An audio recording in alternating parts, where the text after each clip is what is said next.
Hello everyone, today I'll show you how to change your brightness in Destiny 2.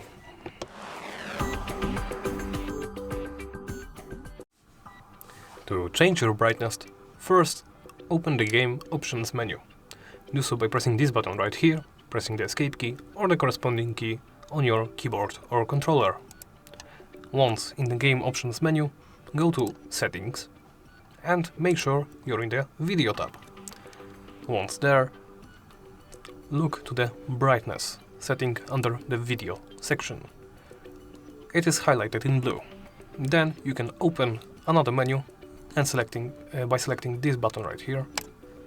And right now you can adjust the brightness setting and make sure that the symbol to the left is barely visible. So for me,